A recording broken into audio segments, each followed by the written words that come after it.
जब आत्मा अंतिम समय पर इस शरीर को छोड़कर जाती है, उस समय इस संसार पर आत्मा इस भ्रुकुटी के मध्य से निकलकर पुनः अपने कर्म भोग के अनुसार से पुनर्जन्म लेती है।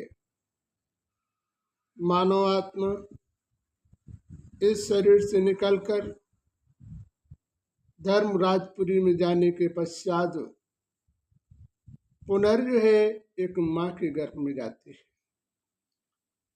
और उसे अपने कर्म के अनुसार से 9 माह उल्टा लटकना पड़ता है और अपने कर्म का एहसास करवाने के लिए परमात्मा इस प्रकार की व्यवस्थाओं को इस संसार में बना रखा। मनुष्य अपने कर्मों के भोग का पश्चाताप नहीं करता है, जिस कारण से उसके सामने आर्थिक और शारीरिक अन्य समस्याओं का सामना करना पड़ता है। यदि मनुष्य अपने संस्कारों का परिवर्तन करने लगे तो उसे अपने जीवन में अनेक समस्याओं का सामना नहीं करना पड़ता। आत्मा एक अजर अमर है, शरीर एक नाशवान है। इस संसार में ये शरीर प्राप्त होता है और संसार में ही ये शरीर समाप्त हो जाता है।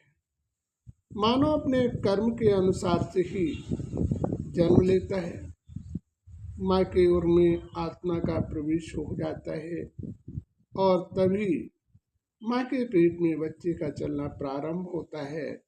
ये प्रारंभ अवस्था 3 माह के बाद हुआ करती है, क्योंकि माँ के उर में बच्चे का ये आत्मा 3 महीने बाद प्रवेश करती है, तभी वो चलने फिरने का कार्य प्रारंभ कर देती है। तो इस प्रकार से आत्मा इस संसार में माँ की ओर से जन्म लेती है और माँ की ओर में पलती है।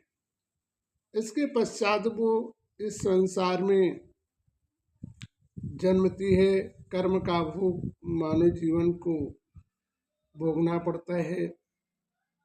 तो वास्तविक हम अपने जीवन में यदि कर्म व्यवस्था का बदलाव नहीं करेंगे तो हमारे जीवन का वास्तविक उद्धार नहीं होगा। हमें अपने जीवन में अपने कर्मों पर ध्यान देना चाहिए।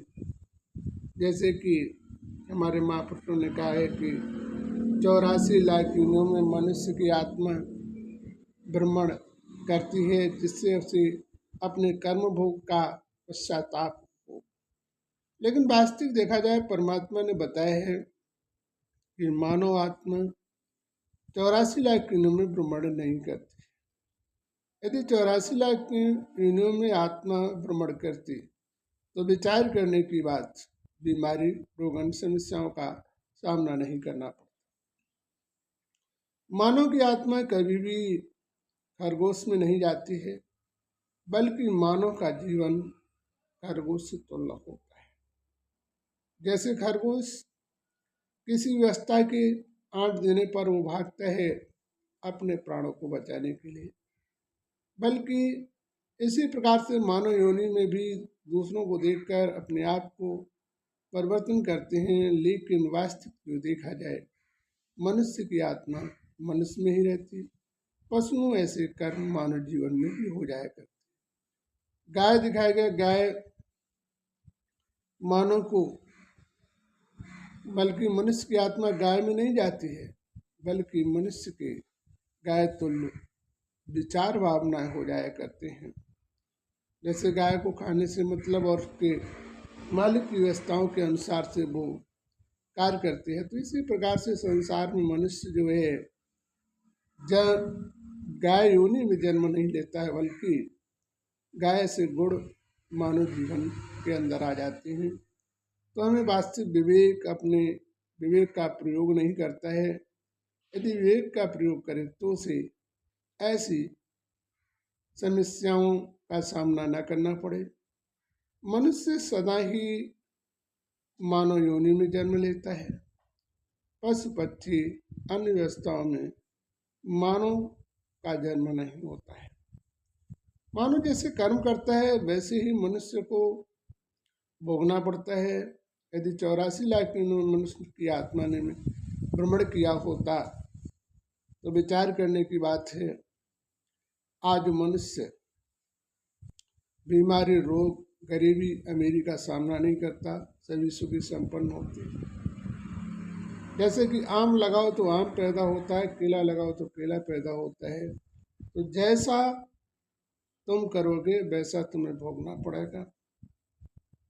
जैसा बीज वैसा वृक्ष। मनुष्य मनुष्य होता है, मनुष्य अपने किए कर्मों का भोग भोगता है।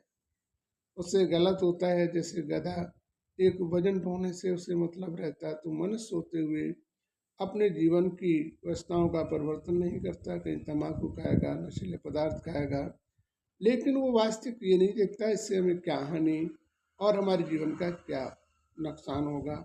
तो मनुष्य होते हुए भी पशु समान मनुष्य की बुद्धि हो जाती है। इसलिए मनुष्य मनुष्य होता है, बल्कि पशु की योनियों में नहीं जाता है। 84 लाख योनियाँ जरूर हैं, बल्कि मनुष्य 84 लाख योनियों में भ्रमण नहीं करता। अच्छा, जय श्री कृष्ण।